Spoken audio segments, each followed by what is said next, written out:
Hello everyone, my name is Loco and welcome to a best of 3 series of top level StarCraft 2. What I've got for you today is a Zerg versus Zerg, where we are starting off on Persephone, where none other than Scarlet made a drone, cancelled it.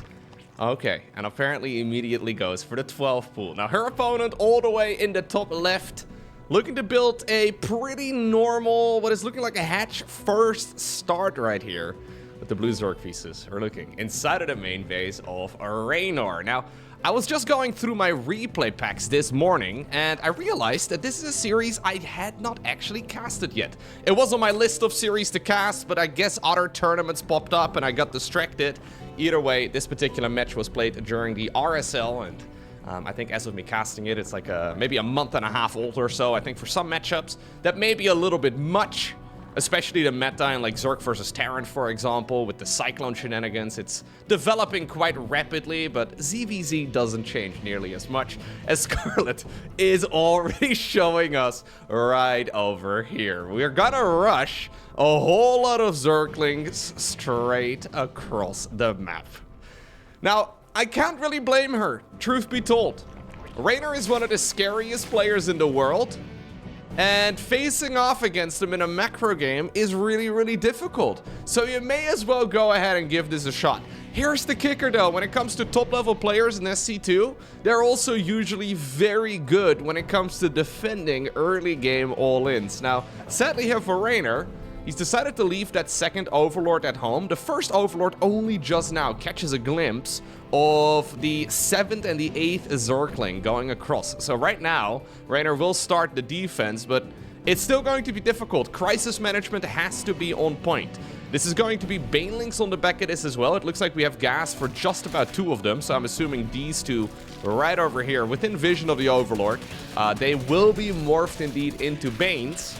And the question mostly becomes, how much do you commit right here to the defense, and how much here do you commit to the offense? Scarlet is actually not really committing that hard. This is a bit of a...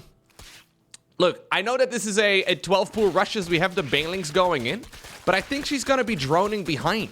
Reynor, by seeing the Banelings morphing in, I think Scarlet put it within vision of the Overlord on purpose, believes that this is a Zergling flood as well on the back of this, together with link speed and more Banelings and all the rest of it. That's not the case. We're actually playing a very weird follow-up right now where... At least it's looking like a macro game right here from Scarlet, who has already caught up in the worker count as soon as these drones spawn. There we go. Huh. Okay, so normally, there's a few different flavors of early game cheese. I think this is mostly already held, by the way. We're gonna continue to dance. But Scarlet is not making additional units. Normally, when you go for a Zergling flood, right, you have a couple different flavors. The most common flavor is probably like Zergling speed with Banelings, and you just send wave after wave after wave of units across. That one is very, very common. Secondly, you have like the 12 pool into like a 17 hatch. I would say that's probably, second on the list of common early game cheeses in this matchup, especially when it comes to like early pools and all that. By showing a few Banelings on the other side of the map, Reynor assumed that it was going to be the first of the 2 options, and therefore he decided to just give up on the low ground altogether. But because Scarlet only really made a handful of links here in total, this is a very good spot for her. This is odd. I kind of love it. Yeah, so Reynor just looked at it, and this is probably also due to the fact that Scarlet is the underdog going into a series like this. Reynor probably assumed, oh, this is one of those cheap all-ins. All I need to do is defend it, and we'll probably be okay. And the most reliable way in which I can defend like a Zergling speed Baneling flood, right? I can just give up on the low ground, make a spine in the main base, maybe go for an Evo chamber, eventually get my own Banelings going, that sort of thing, and I'll be okay. But that's not what Scarlet ended up going for. And this is a theme in Scarlet games that I've really liked. There have been periods in StarCraft where she's really not an underdog, but I think right now, at least compared to somebody like Reynor, I mean, Reynor is always on point, right? I mean, I guess he had a period at the start of the year where he was playing maybe a little bit too much League of Legends, but other than that, he's always been extremely good. It's really fun to see Scarlet actually playing the underdog very, very nicely, because right now, I mean, as the dust has fully settled, we see Scarlet with Look at this. A 15 worker advantage. That's a lot. Now, the one thing that Reynor does have, though, is this +1 armor. And +1 armor is really good because it allows Zerglings to survive... to survive a Baneling hit. So, if Reynor really wants to commit to aggression, right now might be the time, and I think that's exactly what we're doing. There is a Roach Roar on the back of this as well. I wouldn't even mind seeing, like, a Roach Flood. But at that point, Reynor is effectively all in. Missed opportunity right there, though, from the Italian Zerg. He could have blown up quite a few of those red Zerglings, but obviously a very fast-moving matchup, right? It's always difficult to stay on top of everything. Okay, bunch of Zerglings do sneak in, though. Queen's not quite in position, and this could actually hurt quite a bit. Yeah, drones are just gonna have to evacuate. In the meantime, there's another skirmish happening right over here. At this point, the +1 ground carapace is done, meaning that Reynor's Zerglings just live for a lot longer. So in straight-up fights, they are going to be significantly better, especially against Zerglings. Roaches, though, are soon going to be available, and it's not going to make much of a difference there. Banelings do trade out for one another. Again, a good trade for Reynor. I believe that was 1 Baneling for Reynor versus 2 Banelings from Scarlet. So the micro here, about as good as it could be for Reynor across the board. Other than maybe that group of Zerglings that he missed in the middle of the map when they almost hugged one of his Banelings. But anyways, at this point, though, the problem is mostly he needs to catch up in the economy. 4 drones is a good start. There's heavy droning as well on the back of this. Okay. Yeah, 6 workers, 7 workers. Not bad whatsoever. However, I think soon we're going to be able to see Scarlet go across the map.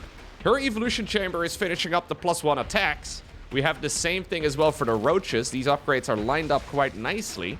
+1 roach speed is, of course, a bit of a classic. And interestingly enough, she's also mixing in a few infestors. Reynor really trying to now grab that economical advantage, though. A lot of droning going on. Just trying to see if maybe he can eventually be okay again and just play the Roach Wars, but it is still going to be a Roach War from a bit of a deficit. Scarlet, though, not really committing to the aggression just yet. I'm a little bit surprised. I really thought we were going to see a move out with +1 and Roach speed, but she's decided to just give up on that and go into the 4th hatchery instead. I'm assuming the next attack opportunity is going to be with the +2. So +2 has been queued up. Roach production really has kicked in. Overseer is going to get shooed away. I guess the main thing that you kind of give up right here as Scarlet is a defense against, like, say, for example, a Muta switch. Difficult to do when you are a bit on the back foot like Reynor was earlier. I don't think it's a very easy task to achieve, but it is still something that is worth noting. Now, Scarlet actually doing a little bit of Overlord cleaning. Trying to make sure... Okay, nice dodge right there on the vials. Trying to make sure that any move out here is not seen, but Reynor a little bit too good for that. The question now mostly becomes, though, does Reynor have the numbers to try and defend against this? Okay. Overlords are dodging balls left, right, and center. Overlord speed is going to finish up as well for Reynor. That'll be nice. I think for the time being, this is A-okay. Wow. That's weird. Look at that. A fungled Overlord. Ooh, this was kind of sweet. Sorry, can we go back to the fungled Overlord? I'm trying to think. I've been casting this game for such a long time. Have I ever seen this? I don't know if I've ever seen a fungled Overlord in all those years. It looks insanely cursed. Anyways, Banelings in the meantime swoop around the site. 6 workers, not bad. Scarlet's still just massing a whole lot of roaches. +2 is now on the horizon. I think Scarlet can go and try and win the game.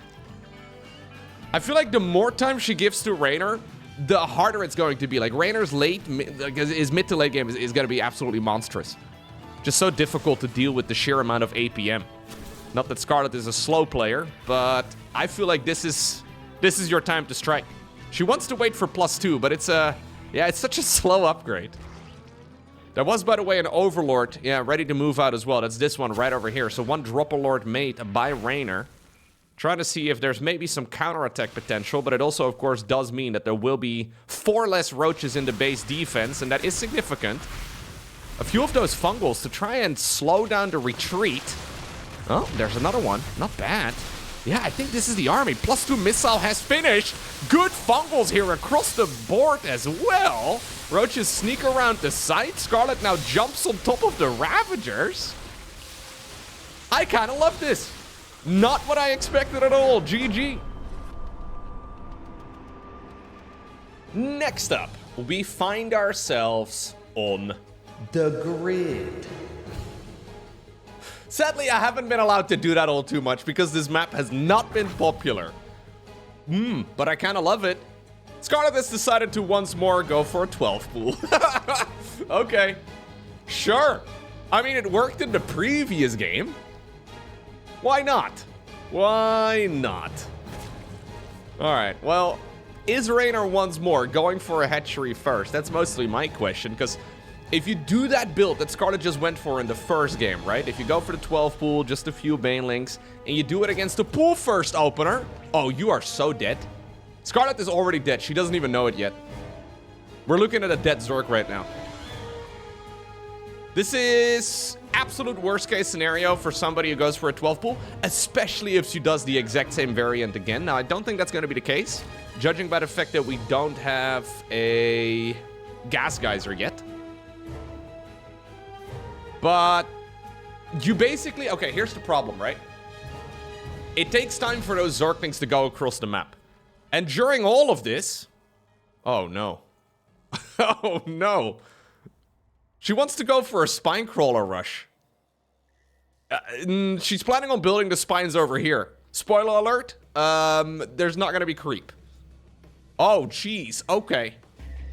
Absolute best case scenario right here for Reynor. It just takes such a long time to go across the map. I think if Reynor just makes Zerglings of his own, a queen, yeah, you don't even really need to worry about the hatch. Although if you're really concerned, you could cancel it. All that really matters right now, though, is that Reynor defends, and this should be literally just an attack move for him.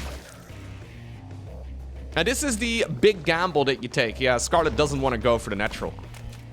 You need to try and win the game with this particular attack right here, right now. Now, normally, with a hatch first, Reynor would have a hatchery down and not a spine crawler, right? So this spine crawler is just going to absolutely shut this down with ease. GG. Just a casual 2-minute game. Yeah, and that's why generally going for the same type of build twice in a row is just a little bit risky. But hey, you can't really blame Scarlet, right? I mean, the top level Zergs, they tend to be very confident players too, right? And most of the StarCraft 2 players out there, they're pretty stubborn. So I would not have been surprised at all if this was going up against, like, say, for example, Serral, that Serral would have gone for a hatchery first every single time. Even though he doesn't really need to, it's just what he does.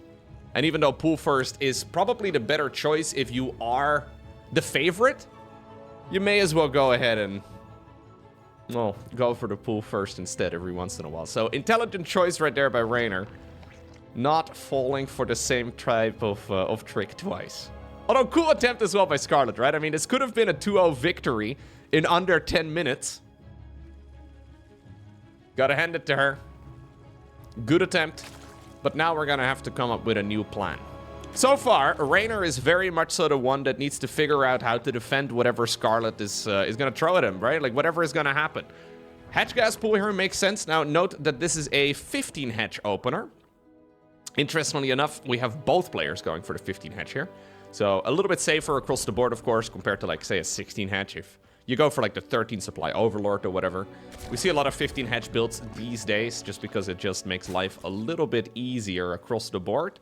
It does mean, though, that your second Overlord is not gonna be, well, out nearly as early, right? So, Reynor again, leaving his at home for a little bit longer. Scarlet now finally moving hers a bit closer to the center of the map. Okay.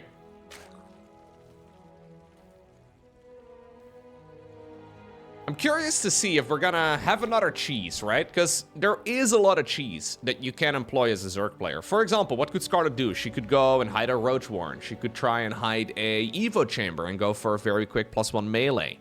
Do a Ling Flood. There's so many different options available, and that's what makes Zerg versus Zerg so tricky. Especially if you're a ladder hero. Zerg versus Zerg is one of the most painful matchups because you're always dealing with very fast-moving armies, first and foremost, but then also with incomplete information. And even though, technically speaking, everything's defendable with a hatchery first and just a quote-unquote like normal macro opener, it requires a very significant amount of skill. Mostly just because of the speed.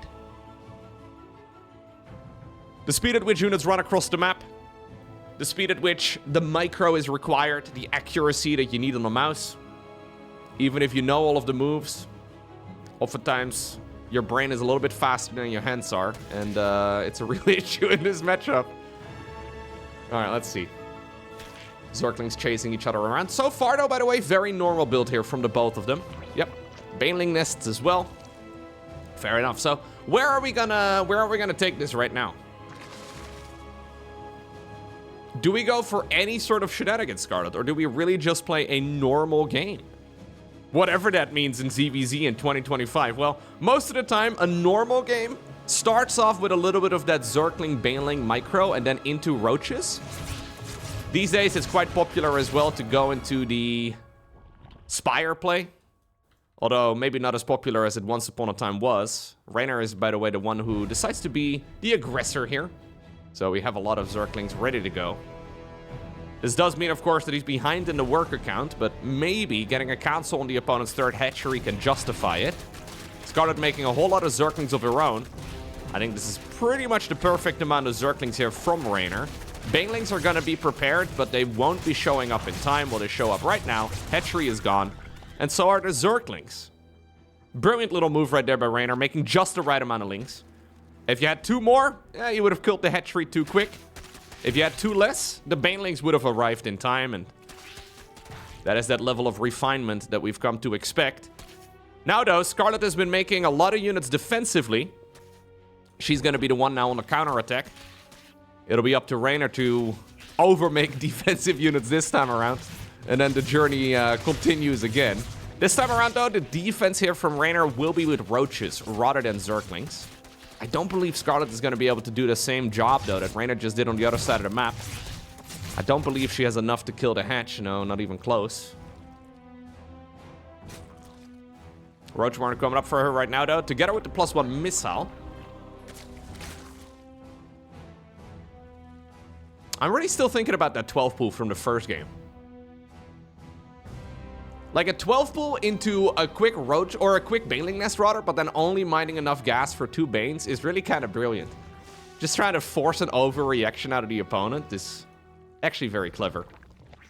Now, Scarlet is making a full wall off. I think it's a bit of a misread here. Yeah, we are making a lot of spine crawlers too. I think she was reading this as a roach all-in from Reynor.